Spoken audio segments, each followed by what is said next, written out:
terrifying stories about ghosts, invisible entities lurking in the dark. Some are just legends, but there are also stories that make people believe that something really exists out there. In this part, we will go through each land discovering the most terrifying stories. From vengeful ghosts of Japan, white shadows lingering in European castles, to mysterious souls in African lands. But first, let's start with a ghost story right in Vietnam. The legend of the ghost entering the intestine.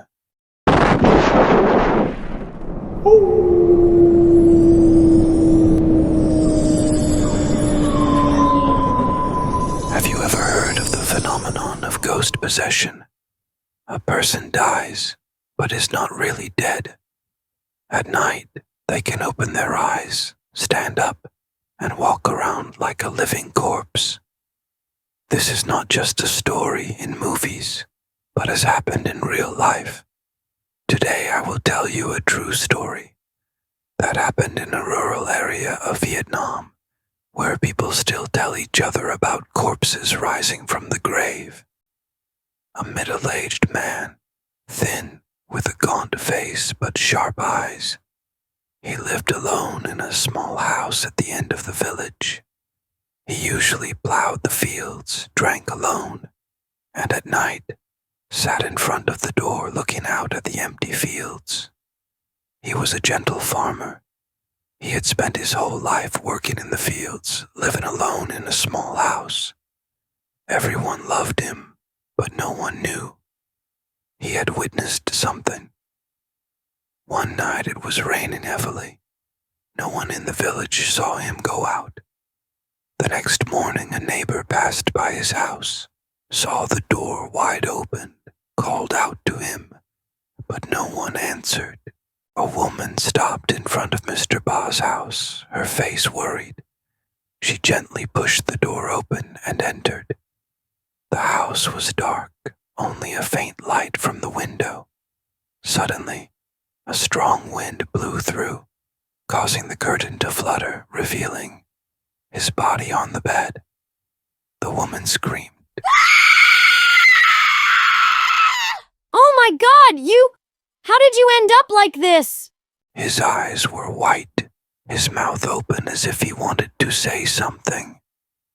They say, if a dead person's eyes are still open, it means they can't walk yet.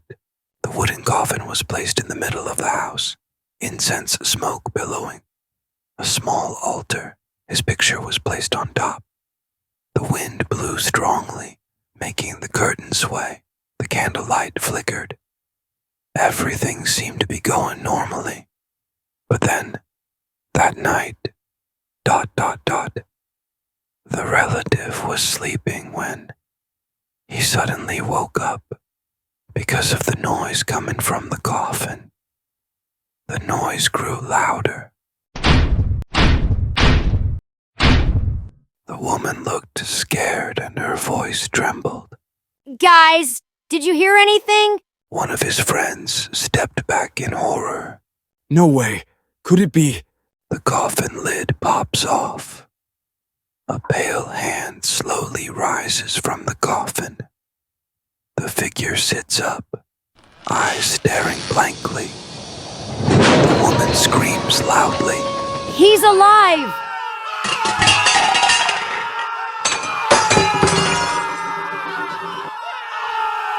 The wizard appeared and shouted. This thing is not him anymore! He stood up, his eyes white, his mouth wide open, emitting dry sounds. The shaman waved his hand and threw a spell. Devil, you do not belong in this world! The charm stuck to his forehead. He convulsed violently, screamed, then collapsed to the ground. If you don't suppress it in time, you will turn into a real zombie. His body lay motionless in the middle of the house, the charm still stuck to his forehead, incense smoke billowing. The shaman wiped his sweat, his face tense. The woman knelt down, sobbing. Finally, he collapsed, but no one knows if his soul has truly been liberated. The shaman said in a deep, solemn voice, This body we must be cremated immediately, and otherwise he will come back. His eyes were closed, but the corners of his lips curled up into a mysterious smile. The fire was raging, engulfing his body in the crematorium.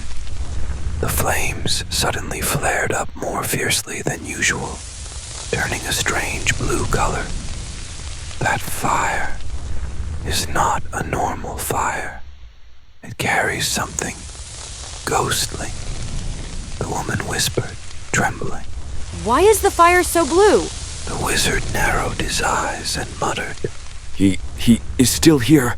At this moment, in the firelight, people saw the silhouette of a pale face, white eyes flickering in the black smoke.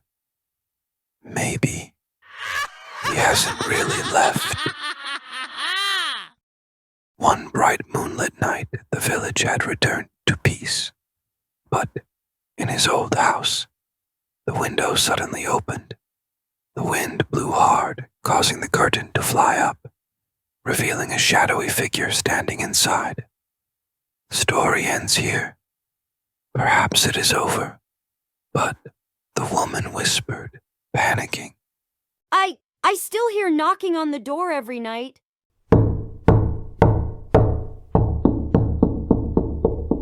Do you hear that? Look behind you. See if there's anyone standing there.